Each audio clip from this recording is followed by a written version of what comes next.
think normalizing vulnerability as something that happens with everybody, and that it is this magical entry point. I find that within vulnerability, helping people get out of the story and into the root is like such an important piece.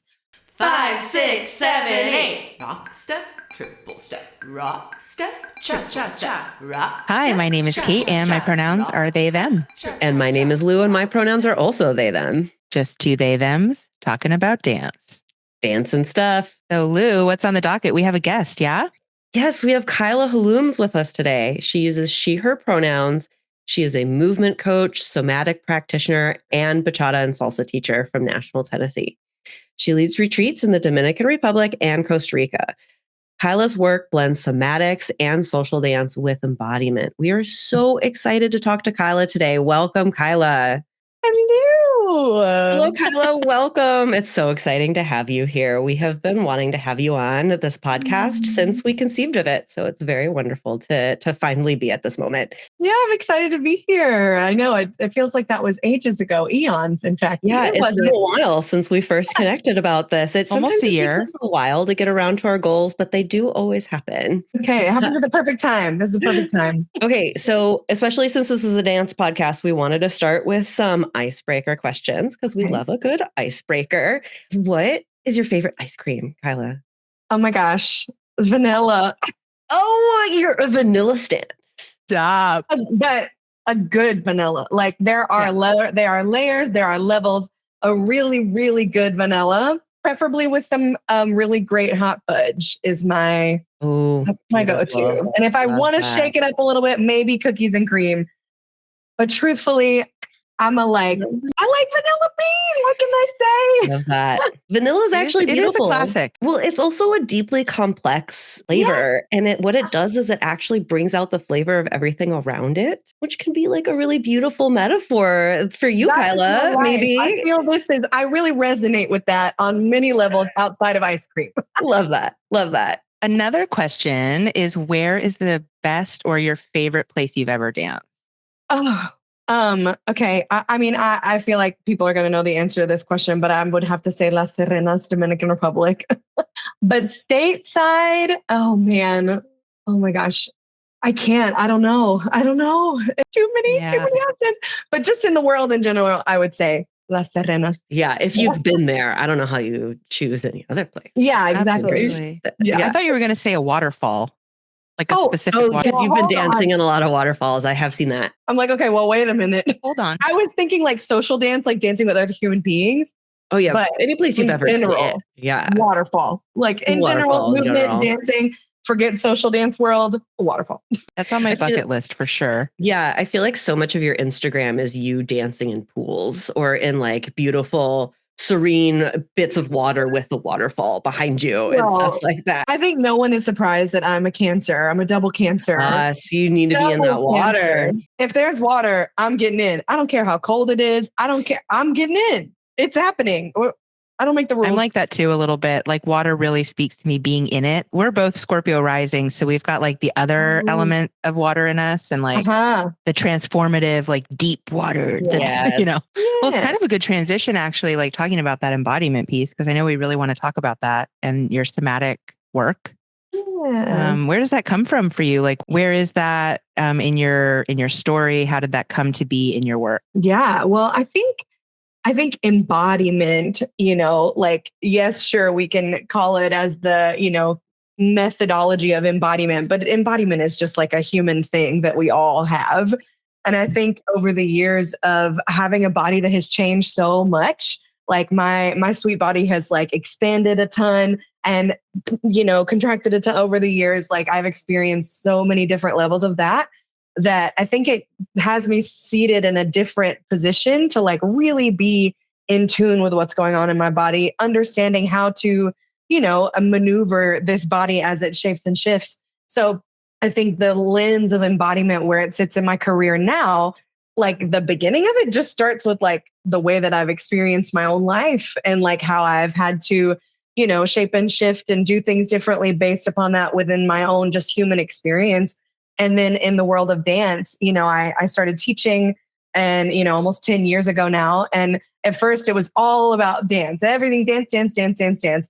And then the more that I did it, the more I realized people are coming to these classes, not just for dance, but because they're looking for that other piece. And for a really long time, I didn't have the words. I didn't really have the way to explain it. I just knew I started teaching these musicality classes where I would just make up these exercises that were like more breath driven, more improvisationally driven. And I was just making it up. I didn't know. But I knew I know in order to get someone into a space of embodiment, it can't be a regurgitation or a mimicking. So I was trying to create, exercises that kind of, and again, at the time, I wouldn't have even had those words to say that. And so then, throughout the years of kind of my dance classes turning into more of an open space, working more in improvisation, working more with bodies. And then I kind of, through that figured out what somatics is and the word, what the word means, what's behind it. And so even to this day, embodiment still feels more correct than somatics because, it's like somatics it's a word and it's honestly kind of become like a trendy buzzword these days. And I understand it. I get it, and I understand what it is. And there's so many pieces of it that do help what I do and the work I do. But I think that's kind of like where now it lands in more like embodiment coach feels like the most true thing that I've ever called myself, outside of dance instructor, outside of retreat leader, blah, blah, whatever. I think it's really interesting. I saw it was a reel or a YouTube something short, and it was about the word somatics and how it's like somatics is a word that we use now because we are, for people that are just so disconnected, they need a word to talk about the practice of feeling. And so that's like, just, we're moving through that, right? We're moving through the phase of like, we need somatics. And then can we actually get to embodiment where we tune in to what's happening instead of like a practice? Exactly. And it's like at the end of it all of these practices, everything we're doing, it's just tuning people back into their centers, tuning people back into their inner compasses. And there's thousands of different methods that come from thousands of years ago before any of these words existed. And so the more that I study it, the more I understand it, the more that I understand that I'm just a channel of my own lived experience with it. And if there's something that I've experienced that then can help someone else be able to tap into their own, then that's the whole point. I think that you're really hitting the nail on the head too, with recognizing that a lot of people show up to dance, and whether they're showing up looking for, not even whether they know the word or not, they're showing up for a somatic experience. They discover, they go to a dance class and they do a warm up and they're like, wow, it felt so good to just breathe and move my hips a little bit and just be in tune with what my body feels like. They might be showing up because they actually want to learn the fancy Dominican footwork or whatever, but that breath work and the warm up ended up being the thing that actually ignited their body. And what a lot of people are actually super looking for. How did you more suss that out and move, when you were doing your classes, what was it that drove you more towards the somatic? It was pretty much all through the lens of dance. It was all everything was, here's this dance team, here's this choreography team, here's this 6-week series or whatever. But what I found as I kept teaching, I kept peppering in more of the embodiment stuff. For example, I think of this one night I had a rehearsal for a dance team that I was doing, and every dance team I ever do, it's no levels, none of that. Everybody's coming in. I don't care if you're brand new off the street or you've been dancing for 10 years. The way that I like to do it is very different. So it levels the room. And so I really like to we don't do gender. We don't do leveling. Everything is just open door. And, I plan accordingly if things need to shape and shift. There was this one day I come in, the energy was so heavy. It was just really heavy in there. And I also just really deeply understand and this is one of those neuroscience-y things. I understand the fact that people have information coming at them all the time, all the time, constantly. And then in the world of dance, and also in our neurons, we have 5 billion times more the neurons that can receive information, and 5 billion times less of the ones that are putting out information, which means them taking the step, them creating the thing, being improvisational, whatever. So I felt the energy in the room and I was like, all right, you're going to think I'm crazy and weird. I don't care. Everybody lay down. So I just played music and all I said was, I want you to move your body in the way that it needs to move right now. And it was a 20-minute block. I did not say a word. I shut my mouth, put the music on.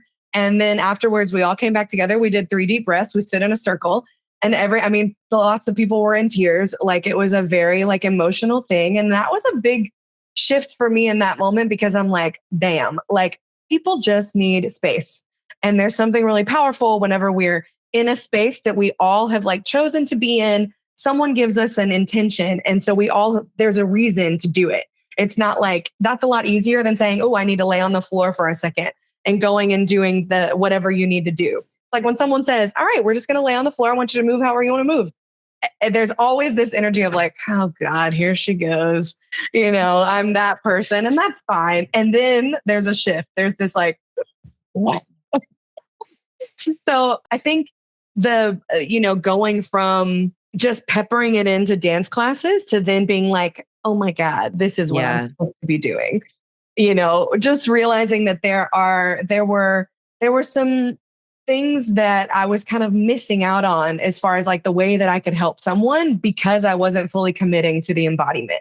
And I kind of found that after some time, and it's a balance, right? But I just found it felt a lot easier to hide behind dance rather than to just say like, this is embodiment work. Like we're doing embodiment work. That's what it is. Because it's a lot easier to say like, we're doing this cool choreography. I really love that. Like I am a dance instructor. Like, and we can talk about ego at some point later. Yeah. That's a whole nother journey. I love how you were peppering it in to your dance classes. It did sound like you were making it very accessible and natural to kind of like weave it in with these dance moments. You're kind of like catching people like, hey, you didn't think you were showing up to be embodied today, but guess what? How does that change when you're actually teaching somatic classes, embodiment classes, and it's like the whole thing? It's a completely different ballgame. And I think that's why my preference when it comes to creating somatic spaces or embodiment spaces is a retreat, either a retreat or a longer format. Because within the world of like somatics, what we learn is like, we're having people dip their toes into things that feel really difficult. And in that, there has to be a space for integration, for us to kind of rewrite the story, for us to get to a different sensation within the body and then be able to integrate it. And honestly, like, I think it can, this might be a little bit controversial, but I think it can be kind of negligent to offer a somatic space that's only an hour long. Oh, yeah. Yeah, because it's hard to get in and out of all of that in just an hour. Yeah, you're having people dip their toes in something that can feel really challenging. And dance oftentimes brings that up for people. So the dance classes are a good place to do it. But I find that's why I kind of, I don't always use the word somatic, just because if we're really going into the somatic technique, somatic experiencing, we have to have time. So I don't really do a ton of somatic classes. So I offer, there's a place in Nashville that does cold plunge and sauna. And so every now and then, and right now when this is coming out, it's probably going to be more regular, but their class is called Rhythm Resets. So it doesn't say, somatic experience class, like it's a rhythm reset. And what happens is I come into the space, I kind of feel the energy of like, okay, what's going on in here? Are people in hyper arousal? Are they in hypo arousal? Is everybody actually in a good place? And we can really go deep. And then I kind of from there, create some type of art that usually involves like breath, but breath work from the space of giving you a suggestion and then letting you take the wheel. And then there'll usually be some sort of guided movement, some type of reflection, and then some type of integration. Integration being like just existing in whatever way. But yeah, I don't do a ton of just one-off stuff unless it's the rhythm reset.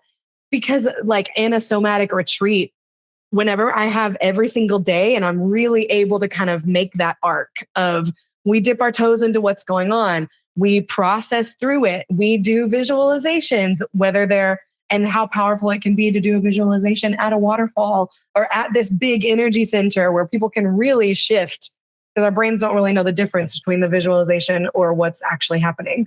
And so I guess the answer to that question is I prefer to do some type of a container whenever doing more embodiment somatic work. And of course, there are certain things that work where we just do a small, 1 to 2 hour situation, but it's not my preference. It makes a lot of sense with the way the nervous system needs to come back to rest and reset to have that actually have an effect, right? Yeah. And that's the thing too. Whenever I started using the somatic word, I was like, oh, let me go to these somatic classes that I see, the same way I did with retreats. I'm like, let me go on a couple, see how it works. And I went into some of these like classes and I'm like, oh no, this is not it.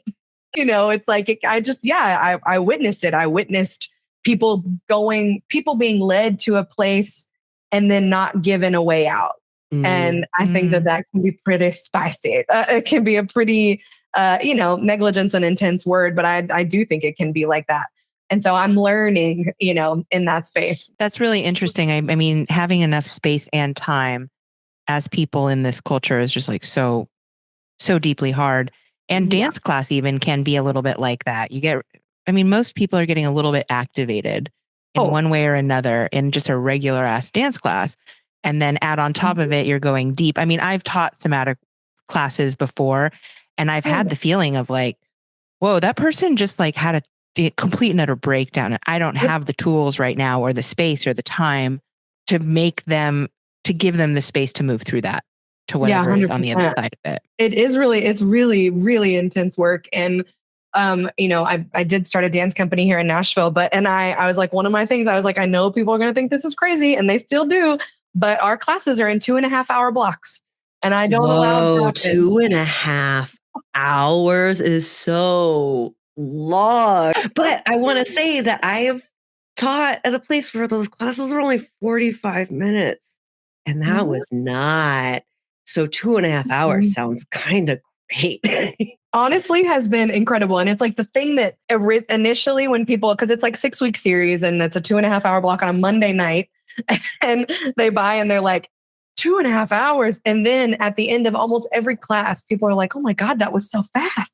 And it's about the structuring of the time. It's not about the time. It's about the structuring of it and how we make it feel like there's forward momentum and that people aren't, not that they're getting bored, because I think that boredom is a underrated explorative thing to be in, but not that they're bored, but that it's an engaging time. There is the embodiment peppering in a way that makes them feel like they're in the room and they're present.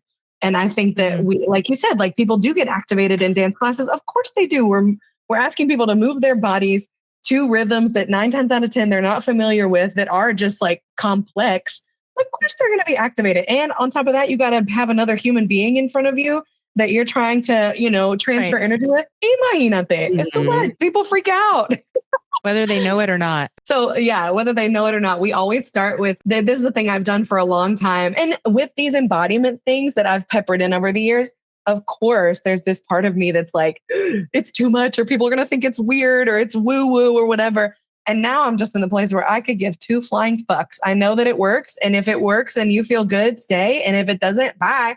Have a lovely time at another place. I love that for you. And so we always start with like a circle and a one word, like a share circle, but they just get one word. And it is insane how I watch it shift the space every single time. It is wild to me. Like, it's such a simple thing. It's such a simple thing. But I understand, like, psychologically, somatically, what's happening beyond that is it levels the room because everybody's doing an exercise where they all have to create something. And even if it's just one word, it really sets the tone for like, oh, I'm a part of this and I'm contributing. And then it makes the room feel more alive. So it's like little tiny simple things like that I have found to be like so effective. Yeah, it's just an icebreaker, but it's also an exercise in just creativity and holding space and seeing and being seen. I want to switch gears a little bit, but it's totally related, right? Because all of the work you do, we all do this with our work, is there's overlap and intersectionality, right? You're super transparent online about your experience in your body and being in a bigger body. I want to hear a little bit about that experience, if you're, open to sharing about it on social media, on the dance floor, in the work that you do, and in the embodiment work you do with people too. It's a lot. It's a big question. I think the answer to the question is that it is the entry point. It's the thing that I think makes it all so special. And I think having that lens over it is a really beautiful place and different than I have been in other times in my life of like, I know that the way that my body has chosen to take up space in this go around the earth is the reason why my brain thinks about accessibility. It's the reason why I level the rooms. It's the reason why everything I create is trying to create this space where, no matter where people are in their life, whether that's their age or their body or gender or whatever it is, that they get to like take up space and exist in it because of how many times in my life where I wasn't able to do that.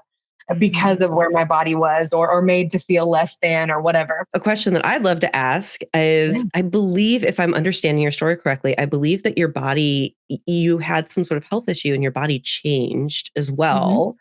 Did that happen when you were a dancer? Like, did you start dancing in one body and then have to adjust to dancing in a different shape of a body? Yeah.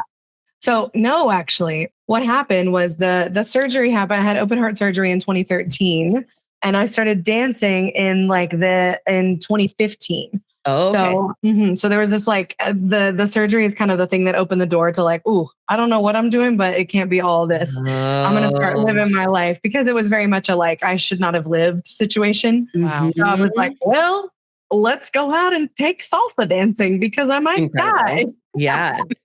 Salsa is such a gateway, man. Oh, literally. Always. It is. Yeah. Always. Yeah. So I go to my first salsa class and I'm like, oh my God, I have found it. I have found the thing. And I just was obsessed. But cool. I mean, yeah, my body definitely has changed so much over the last, I guess now that was 2015, almost 11 years of dancing. So it wasn't one of those things where like I was already dancing, then the surgery, then, but it was I start dancing and then my body just like, it went through many different shifts of, the surgery happened, there was weight gain and then weight loss and then crazy diets and all the things. And then the last few years have very much just been more of a trying to just find sustainability and stability within my body, which when that happened, because of I do have polycystic ovarian syndrome. I'm insulin resistant. The way that my body is, if I'm not making certain choices, it's just that my body is going to kind of it's going to expand and then finally to be in a place where that's okay. And it's not, some huge deal. My body definitely has shifted a lot over the years of dance. So I have experienced dancing in a body that was way smaller than it is now. And then I've experienced dancing in a body that is much bigger. And those are such different things. Yes. Different so experiences. Different. And I think especially with me, it was pretty extreme. I'm talking 80-pound difference. I think my lens, because my body has changed so much, and it was always rhythm was always really natural to me. And I've always had a really natural body movement and body knowing. So I think it kind of, when my body did expand, it just led me to get more creative, which helped me so much as a teacher. It helped me make different pathways for people that there are other ways. If this is the mainstream and this is what everybody's supposed to be doing, well, there might be an option over here that you haven't explored yet. There might be a different way that you can dance in your body and still be really expressive and musical and beautiful. And, even if you are dancing with someone who's trying to force you into things, there are other pathways out. And still look amazing. So I think that's why kind of people you mentioned being vulnerable about that on social media. I think it's one of the things that people do resonate with when they watch me dance. I think you can, even if you can't articulate what is going on, I think you can kind of feel this vibe that I'm going to do what I want to do, in my body. I'm going to follow you. We're going to have this thing together, but also I'm in charge of what's going on here. Yeah. And do you kind of did you have that before this thing? Has that always been kind of a seed of who you are, or did that come from this experience of life and death and becoming a dancer through that, or after that? Oh yeah, no, it definitely was not there before. I think that's why life has kind of led me into this place where I help people kind of find it, because obviously my case was so extreme. near death, death experience and brought back to life, and then able to go and live my life and then experience all these changes. Like, not everybody experiences that intense of this like boom shift, and so I think that's kind of what's led me to hear of like, how do we create space for people where they can feel these shifts and understand that things can be different, things can feel easier in your body without having to go through this like crazy life altering trauma. I think it definitely affected that for sure. Yeah, that makes a lot of sense. I mean, that's definitely, before I actually met you, that experience of watching that on social media be really like, I don't know what the word is, like gregarious and taking up space and being kind of like, I don't know, like you're not going to apologize for who you are in your body is actually really moving. It's really uncommon in dancers that aren't tiny. It's really, really uncommon in dancers that aren't thin to see that. And so it is kind of just like, well, that's fucking great to see, It's like, that's nice. It's refreshing. It's like, oh, and I can't tell you how many times, like, I receive a message or something from someone that's like, oh my God, it's so stupid, but I was watching your video. This is one of my favorites. Someone's like, I was watching your video and you were dancing in this bathing suit. And all I could think about was how hot you looked. And then I thought, well, I cover my thighs because I'm so scared of what people think. But if I can think this about her, then maybe I can wear the bathing suit and show my thighs. Mm-hmm. And I think that pretty much sums it up of, I'm like, well, then it was worth it, because like, I do believe that. I'm like, it's really not that serious, you guys. Like, let's just live in these bodies that we're given. And I mean, there have absolutely been times where like, it is not instinctual for me and natural to take care of myself and my body. I wasn't raised that way. I was raised in a very Southern family. I didn't eat vegetables until I was 21. I like trained myself to eat broccoli. Like, it hasn't always been instinctual until to this day. Like, this idea of taking care of myself, feeding myself what feels good and not dipping into the extremes it's not something that's natural. And it is something that like, I have to choose it and I have to work on it. And I don't mean like just food wise, but also just taking care of our bodies, period, in any way. Like, it's not natural. So I think that's another reason why like I've kind of made it my whole life's work to help people with that, because it's also the medicine that I so desperately also need. And I think that gives me a lens on it that feels refreshing for people, because it's not just some concept. It's like a lived experience that I like go through all the time, Yeah. Well, what happens in white supremacy and especially like, fat phobic culture is that anytime you're outside of this, like straight sized, white, blonde, pretty lady, as soon as you're a little outside of that box, it's like a revolutionary act just to take up space. It is. And it is also like so important that we do that, because it shows everybody that they can take up space. Like, you're just cracking the door open for everybody to be able to do it. So it's like, just by existing, you're making space for everybody to be able to come in to dance. So like, thank you to you for doing that. And thank you to absolutely anyone who is not being praised for looking exactly the part and doing it just because they are the part and not because they look the part. Yeah. Well, thank you for accepting it and seeing it. It's a hell of a drug to be a person that was not ever given any attention for their look and their ways of being, to then bam, given a lot of attention. Like huge social media presence and stuff like that. Yeah. Huge heapings of love and adoration, and then also huge heapings of hate. And like, it's a hell of a drug to experience that in a body that never felt that before. Right. Because you're deeply politicized just by existing. Of course. I think now I'm learning the balance of like how to still be that and not be in performance mode and just be like existing and being captured in my existence, and what is true to me versus what is the performance that I know people have come to expect, and like kind of writing that line, understanding where it has put me in the years of kind of growing on social media, And it's like, it's some really intense, complex shadow work that it's not for the faint of heart. I mean, I think about this all the time with even just being in front of a classroom. There is instantly a dynamic of performing, of power, and it's like this give and take, because you want to help, you're there for yourself, you're there for the students, you want to be in this space. And it is so easy to slide into that power dynamic, right? And how do we hold this space? Well, I think we need to have the space held for us too in various different ways. And I guess that's a question I have for you. Like, do you have spaces where you can go and get that support? Yeah.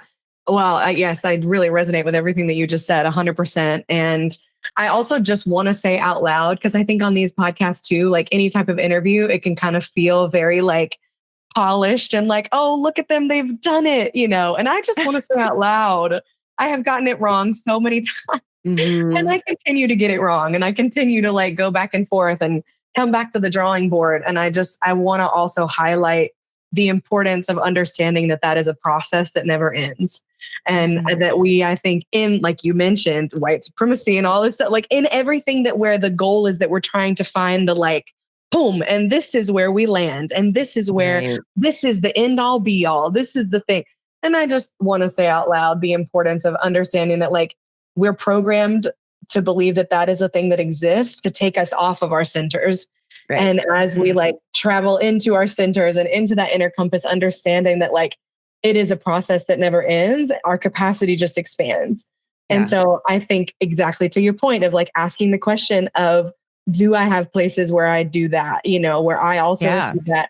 And if we would have done this podcast even a year ago, I would have said yes and lied, because I wasn't fully understanding of the fact that like I'm not letting people in that space, because then, once we kind of get addicted to that power dynamic, even not even knowing it, I didn't even understand that it was happening. But like the thought of being in places where that wasn't in place didn't feel safe. And I have those words now, and I didn't always have those words. So the answer to your question now is yes.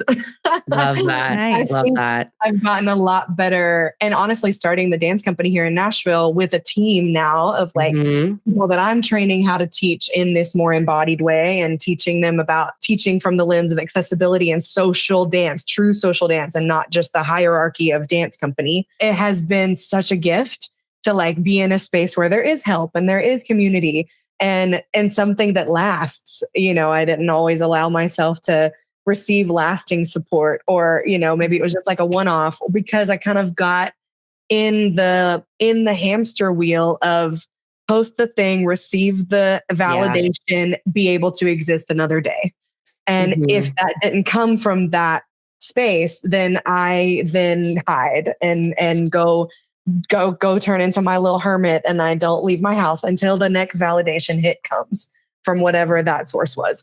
I think that finding that balance of like, I have a yoga therapist that I work with who is a magician, and it's so helpful to have that space for myself. And I have found that it is the thing that is the most important with all of this. And also I think as I like commit more to that, it opens my channel up to be more impactful. Because when it's like whatever I'm doing, when it's not the reason for my existing, it actually can get bigger.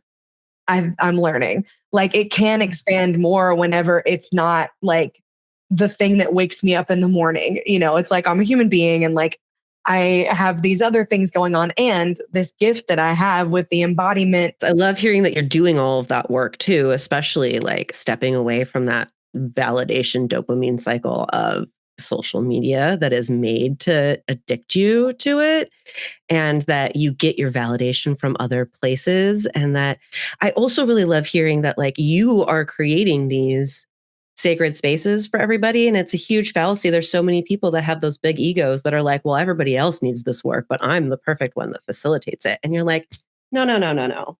Well, for me to actually create the space, I have to do the work myself, and it never ends. And that's all. I was going to say, how many dance leaders are in that cycle, right? Yeah. Like, well, and I would like to announce Yeah, I would like to announce that I was one of them. Yeah. I've been too. 100%. I was one of them. I was one of them that was doing the embodiment shit and like not even realizing that I was in that loop, and like the effects that it had on my personal life, the effects that it had on the way that I treated people and the way that I like showed up in community was really fucked up. And like there was this reckoning that had to happen of like, Kyla, you're not immune. You're not immune to this work that you offer other people. And the magic that's in it is actually me acknowledging that. Because whenever I'm in my ego center, there's something in me that's like, well, I can't acknowledge that I need it too, because then people aren't going to feel like they need it from me. Yeah, but that's a fallacy. I love that you're like, no, that's not how that works. It's not how that works. And I only know that that's not how that works because I've felt the effects of how it goes whenever you go down that road, you know, and it's not the way. And it's something that I'm still, like I said, like it's the process, it's the learning of it. It's the changing of the mindset of like, no, I actually desperately need this. And it's the reason why I'm qualified to help. I had a session with someone the other day and we were doing some body work and I could feel that that she wasn't really like connecting. And I just kind of leave space. I'm like, it's not my job to tell them what they're feeling. It is my job to create a space where hopefully they feel safe enough to say X, whatever. We're doing some like body work and they like had a full on release. And it was like, all I could think about was, the way that my stomach is taking up space while we're in these movements. And at the end, I said we had this whole beautiful session about like releasing that and understanding where it comes from, blah, blah.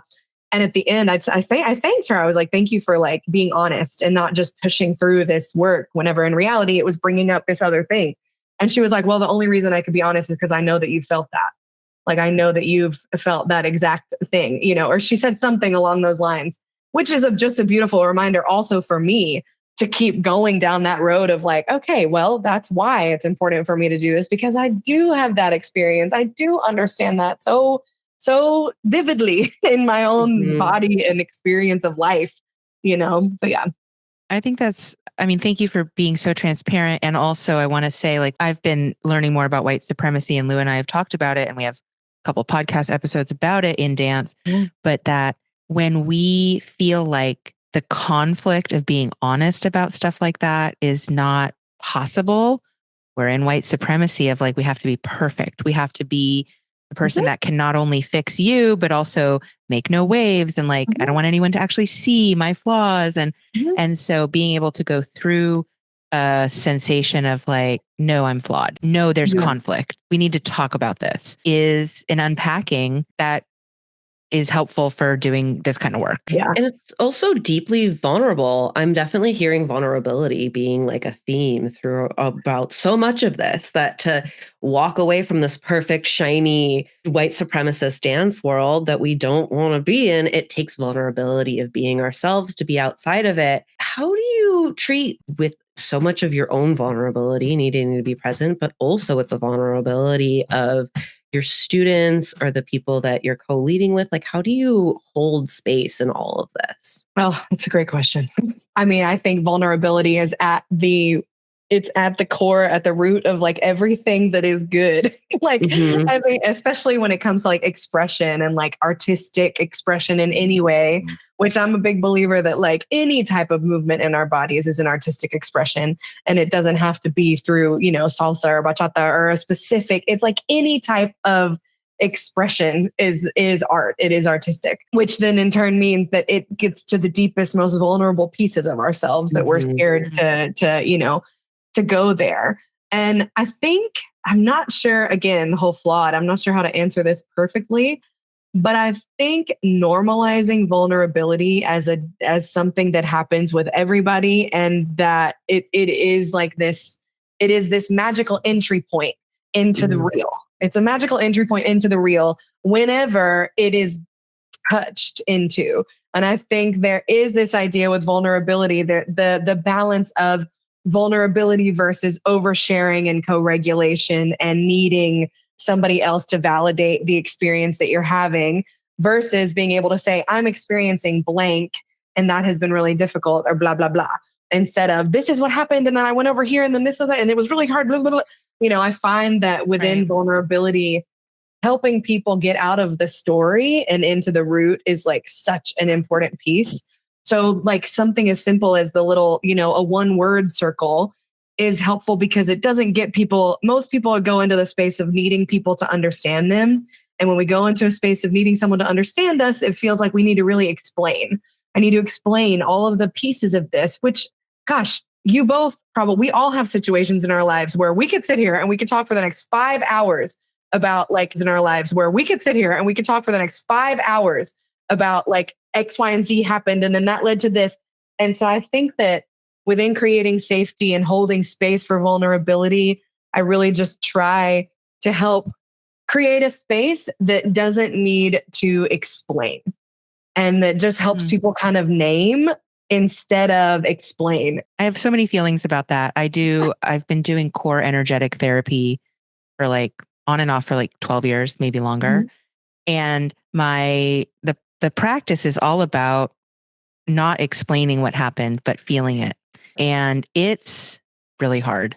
Yeah. It takes constant reminder because we want to explain to be understood. And what's actually happening is you're kind of circumnavigating the actual physical experience. So I'm can we redirect to feeling, right? I love talking about this in a dance context too, because we really come up with this a lot of memorizing steps, thinking about what the move is, and then actually feeling the move.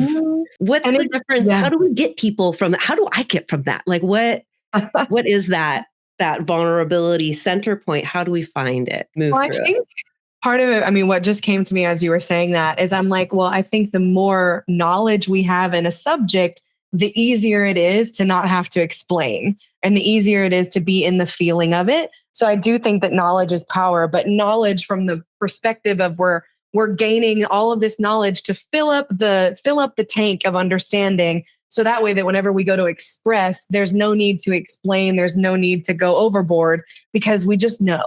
So I think that there's that element. And if we take it over into just as a human being experiencing feeling, then it's the more that I know myself, the easier it is for me to just name what's happening and say, I have felt this or this, and this.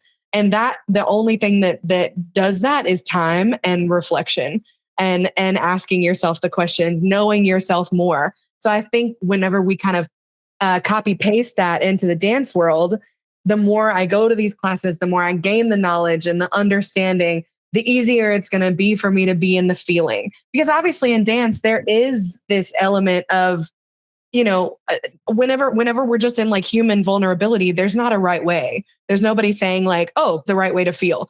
In the dance world, there is this, every single dance studio has a different set of expectations, has a different curriculum. And so I find that most people, just like they like to explain the story, they like to attach to the curriculum to override the feeling, because it's a lot easier to attach to something that's outside of us than it is to attach to something that's inside of us. So I do think it's this delicate balance of, as teachers and as leaders, helping people understand that here is all this knowledge that is through the lens of the way that we see it at X Dance Company. It is your job to then take it and create your own recipes with it. And the only way that you do that is time, reflection, and understanding of your own self and your own body.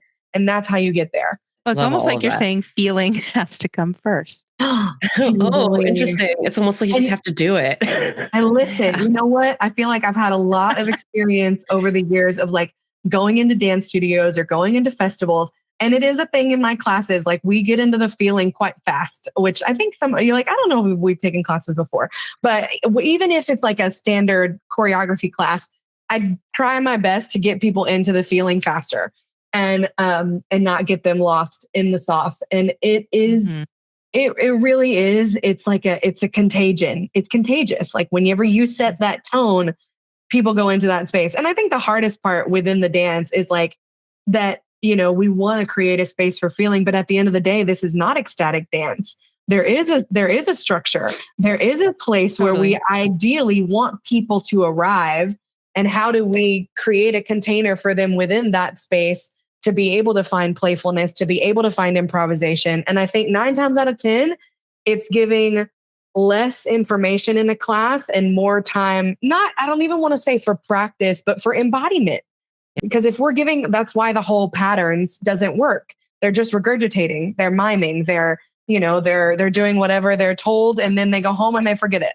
Right. But if it was conceptual learning, and if it was, then there's a lot more space in that for people to find what they are bringing to it, and I think that it's a lot more difficult as a facilitator to create that space. It's a lot easier to create a mimic. Hard. It's a lot easier to create a mimicking space. It's so easy. I could do it all day long. But to create a space for people to feel safe to then be improvisational, not just with their bodies and their movements, but also like their thoughts and their understanding, and be in their creative centers. Like it's hard for people, but when you can achieve it and you feel that in a class, oh my gosh, everything shifts. It's insane. It is insane. I love that. It's reminding me just like a tiny anecdote of, I took classes with Sekou McMiller, took classes with him like 10 years ago.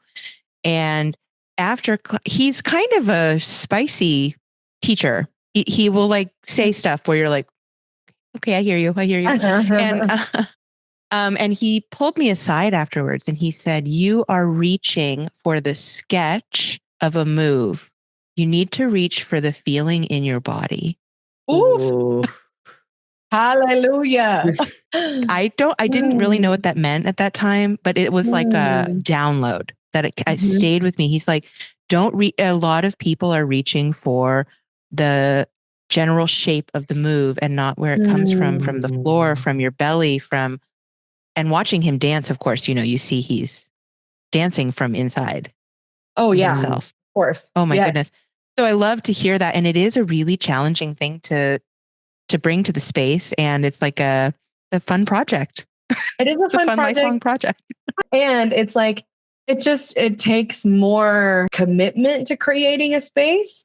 Like as a facilitator, as a teacher, like it's not easy. And as I've been kind of, with the company that I have in Nashville, we've been doing a lot of teacher training because I'm training these teachers to teach. So that way one day it runs without me. But being in that space of training teachers to teach in that way is the hardest thing I have ever done, like from a facilitator perspective, because it is so much easier to go the other route. It's so much easier. But, one thing that we've done is like, we'll all be together and I'll be like, all right, well, let's get creative with our class plan to fill this 2.5 hour block. How do we fill it? Okay. What if we're teaching through these 3 moves, how can we change up the space so that they get more practice time, but they're also not bored? And some of it, to be quite frank, is like elementary level, like blocking and thinking about doing things on a more elementary level. But that just gets people into their like creative zones. And like we'll have stations where we're learning these 3 different moves and concepts, but you got to go in these stations. This station has decoration, this station doesn't, and this station blind. And then they get to experience the same thing in 3 different ways. And so I'm trying to teach these teachers to kind of not think about it so one-dimensionally. If I'm teaching an open basic, how many different ways can I teach that? And have the brain understand that like, ooh, this is the root of a tree that has all these branches and leaves, instead of this is a tree. So you mentioned earlier your retreats, and like everything we talked about today sounds like you bring that to your retreats, but you do them in tropical, amazing places like Costa Rica. Can you tell us more about what these retreats are? Yes. Well, yeah, I'm like all of this, everything we're learning, everything we're doing. I'm like, gosh, whenever we can do it in a container in a beautiful place that has these incredible energy centers for people to pull from. Oh my God, that's the magic. That's the magic thing right there. So yes, I started doing retreats in 2021. I believe this upcoming retreat will be my 12th, which is insane. I'm gone. 12 retreats since 2021 is pretty wild, but if you know anything about me, I'm a little bit of if I'm going to do the damn thing, we're going to do it. But yeah, the retreats we have like multiple different options, and, depending on what people are looking for. So like, for example, if somebody's looking for all embodiment, not really interested in any dance piece, then they come to Empower, which sometimes usually is in Costa Rica, but can also be done in Dominican Republic, because that one's very much more about like connecting into that inner compass. We have embodiment sessions every single morning. It's slow mornings, helping people connect in asking those difficult questions, being really reflective, having enough time to go through, if we are working in somatics, being able to go through that full of somatic experiencing. I only take 10 people, so that's a way more like intimate trip. Usually happens in the summer. And yeah, that one it's magical, and it's more about nature and connecting to yourself. And then we have the other extreme, which is Tupa, which happens in Dominican Republic, which is all out fun, party, learning about the culture of Hispaniola, Dominican Republic culture, also learning a little bit about Haiti as well, and dancing with those incredible local dancers in Dominican Republic, in Las Terrenas. We go on a catamaran experience. We have classes every day. We go to the house of the uncle of one of the dancers, and we all have dinner, and we ride motorcycles to get there. And like, I just really wanted to create the experience that I had in Dominican Republic, going back so many times, like write down the stuff that I loved the most, that felt the most like heart opening and fun and crazy, and create that all into one little snapshot, with the intention that not only do people come and they have a great time, but that they come back without us, and they go experience this amazing place and these amazing people, and they take more dance classes with my instructors that I learned from there. So that's kind of like the other extreme. We have the full like cultural immersion, all Dominican Republic, all dance, everything, party. And then there's the hybrid, which is called Muévete. And that one is also in Dominican Republic, but it has both elements. So in the morning, we do our embodiment sessions in the mornings, and then we have a little break, and then we do classes with the local instructors in the afternoons, and then we go out dancing, or we'll go to a waterfall or do some type of, excursion. And, the retreat experiences are amazing. And I find that, like, I think what I love about it the most, somebody the other day was like, so did you just like make a whole career about creating triggering experiences for people and then having them learn how to resource themselves so that they can live their lives? I was like, yeah, yes, actually guilty. Because I'm like, I've seen it so many times. People show up to these retreats and they are petrified. They're so scared. 9 times out of 10, they're Instagram followers that have never met me in real life, and they come alone and create this they're scared. And then of course I set the space, and even the retreats that aren't technically like energetic retreats or embodiment retreat, there's always that little peppering that makes it feel different. We really intentionally connect the people that show up, so that whenever, an Instagram follower does come and they don't know anyone, well, there's icebreakers in place so that you can get to know people. And now we have people that met on the retreat and they're like best friends that have gone to visit each other in their cities. And I'm like, I love that. But I love creating these experiences that kind of feel like so out of the box for people. I'm like, well, you're not traipsing through a really intense Costa Rican hike to get to a waterfall every day. You're not in these dance classes where people are speaking another language and doing a dance in a way that doesn't feel familiar to you.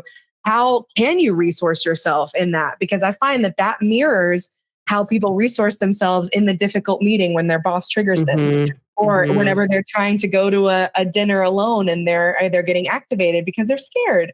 So I'm like, I wanted to create these spaces where people kind of get this like injection of like all of that all at once, which is super overwhelming, but the effects can be really transformational when people really like commit to it and they just show up.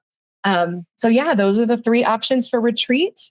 And then also I do like, private retreats. Some people want to do this work, but they are really overwhelmed to do the group setting. So my one-on-one container clients, we usually do it in either 6-week or 3-month or 6-month packages. And sometimes they will add on like a private retreat so that they can go and kind of have an experience, but not have to be in the big group as well. So there's lots of options, but it is a labor of love, and it's the craziest job I've ever had, leading a retreat, especially because these retreats I don't hire a retreat company. Like, this is from me having gone back 10 to 12 times to these places, getting my contacts, not just hiring locals that work for another company, but hiring like real locals that run their own, kind of side businesses on their own was really important to me.